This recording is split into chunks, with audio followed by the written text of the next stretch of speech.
Hello there, and welcome to day number 79 on the Road to 2000 ELO Rapid series. Last time with the white pieces, we tried playing a different opening. It didn't work out too well, so let's go with something that we know a little bit more, depending on what black plays, of course. We're playing an 1816 from the US, and I am going with the Four Knights Scotch. This is my bread and butter. This is what I've been playing since I was before even 1600, and we're going into the main line, so let's see what works out. At the very least, we're going to get a normal game of chess. And after the trade on d4, the main move is bishop b4. Bishop c5 is also playable. This is not one of the moves. This is actually pretty good for white, and the reason being is that the knight can't step onto c6 and kick out the queen. So you can't really punish this queen for coming out onto the d4 square. And we get some quick development, bishop d3 or bishop c4, castling kingside, even something like bishop g5. And now this is just hyper aggressive. Now I could play queen a4 and create a pin and allow the d7 pawn to not move at all. I think that's probably what I'll do. I could also slide the queen back, but going something like queen a4 with ideas of going bishop b5 down the line is interesting to me. So I'll go with this for now. The other thing I could do is go queen e3 and try to push this pawn.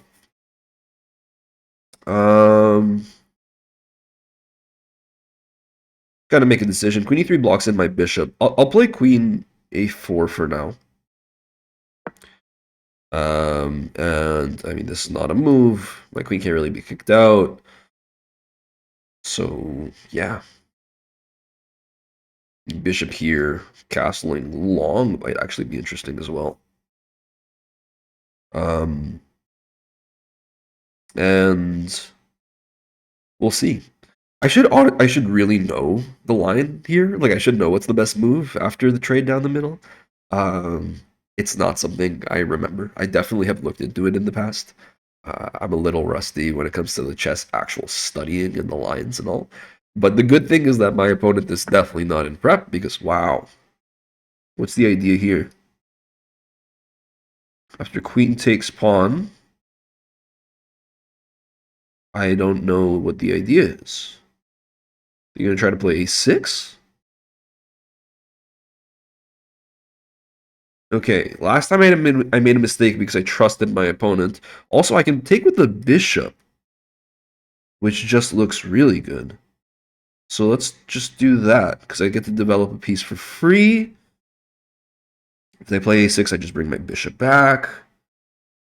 I just can't see this being bad for me. So let's do that. Afterwards, castling makes sense. Okay, interesting. I can defend this pawn with f6 with bishop d3. I'll probably play bishop d3 here. Just stay solid. The other thing that I gotta notice is I got a lot of pressure going on here. I'm able to, I don't know, allow this pawn to be taken, for example. If knight takes, bishop here could be something down the line. I can also play bishop g5. Looks promising. Let's play bishop g5. Play bishop g5, indirectly defending this pawn. This knight is pinned to the queen now. Yeah, and now I can just trade, and then castle queenside, and then I have such big pressure going onto this pawn. I could also just castle directly right now. Yeah, let's leave the piece on the board. Let's castle directly right now. I don't see the knight coming in with any counterplay that quickly. I gotta make sure I'm not giving up any checks. It doesn't look like I am. If knight takes, could that be a problem? We got bishop takes. Doesn't really do anything. The king just sidesteps. I guess knight takes back, and we're fine.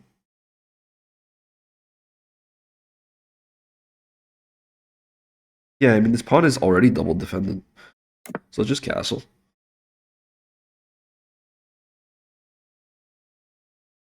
There's like this to worry about, the fact that the knight can take on c3 attacking the queen. Yeah, maybe it would have been simpler to just take. Although now we're going to take for sure. Because now after bishop takes, we got rook takes on d7. That looks really good. Um, I could even play bishop takes here, actually, and then sidestep with a discovered attack on the queen. Everything looks winning here. Um, should I allow this? I don't really care too much, to be honest. Maybe I should care, though. Maybe I shouldn't allow it. So rook takes here, realistically, where does the bishop go? Where does the queen go? Sorry, is what I meant to say. Queen has to defend this bishop. And then wherever it goes, maybe I can bring in my knight. I can bring in my other rook. Maybe I should just take the pawn. That's simpler. Because the queen can't threaten anything wherever it goes. A6 is going to come eventually. So maybe I'll just bring my other rook onto d1. Just to make sure that I'm not dropping anything. Keeping all the pieces protected. There are rook takes, queen takes here. That's a little fancy. But that just leads to consolidation. So um, maybe not what I'm gonna go for right away. That's nice though. I like that. Let's should I bring in my knight to avoid this bishop taking on c3? Maybe I should. If a6 comes in, it's not a real threat. Although a6, my bishop moves away, there's maybe bishop c6. So that could be annoying. So, oh wait, that actually is a threat. So maybe I should take a6. Okay, you know what? We'll go for this. Can I stop a6 anyway? If I go rook here, then a6 comes in. I move my bishop away. Bishop c6 comes in. I got nothing. Okay, we'll do this. It's not what I want to do, but it essentially equates to a trade, I believe. The problem is that bishop takes here can be really annoying now that I think about it. They can't do it right away, though. But after the queen moves, bishop takes, pawn takes. I'm just gonna be... I'm not even gonna be up a pawn, actually. Oh, I might have messed this up. Man. Actually, no, I am up a pawn. What am I saying? I'm up 2 pawns. I'm up 2 pawns. Okay, forget about it. Ignore me. I keep making mistakes. Okay, queen there. Now I just take the rook. No problem. Knight here is going to come in. Knight d5. Maybe I could have played that first. Queen's defending the pawn. I could probably play f4 here. And now you lose a piece, right? Because two stuff is hanging. Two things are hanging. Wow, my English is on point. Yeah, this was a mistake.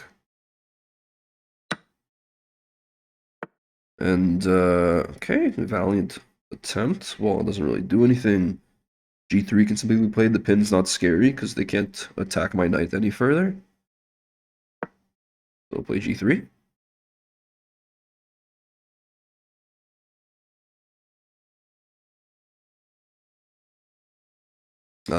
And yeah, this should be fairly elementary. Probably bring the rook onto like D1, open file. They can't move their rook because they dropped this pawn. They probably do have to move their rook, honestly. Probably kind of forced here. I could go... Okay, well.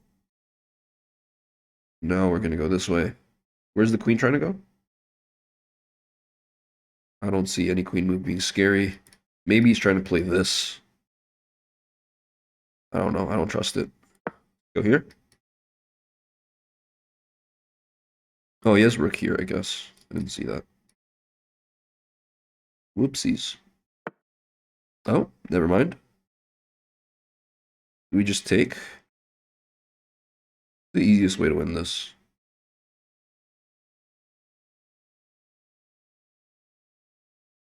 I'm trying to create threats on D1. I guess this could be annoying. So maybe we play knight here and then rook here. You can't ever kick out this knight. And now if you go rook here, there's a fork. I would love if he takes this pawn. That would be wonderful. Oh, actually, no, that would be... Oh, that would be wonderful. You gotta double check. There is a check here. Doesn't do anything. Okay.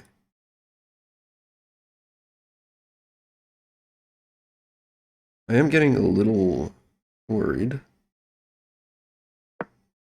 Rook d1 here. I really hope I don't blow this game. It keeps happening. I keep blowing games. Also, now he can take this pawn. Oh, no, he can't still.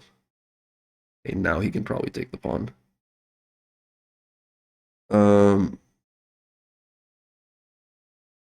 We go knight here and just trade.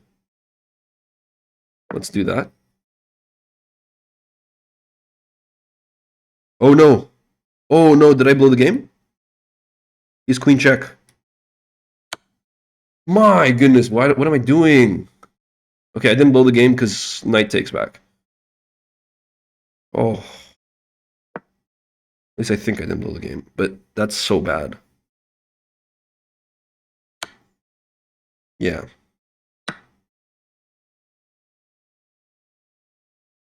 And now he has to prevent back rank. So he can't go queen d2 yet. That was terrifying. My god. Okay, he resigns. Oof, oof.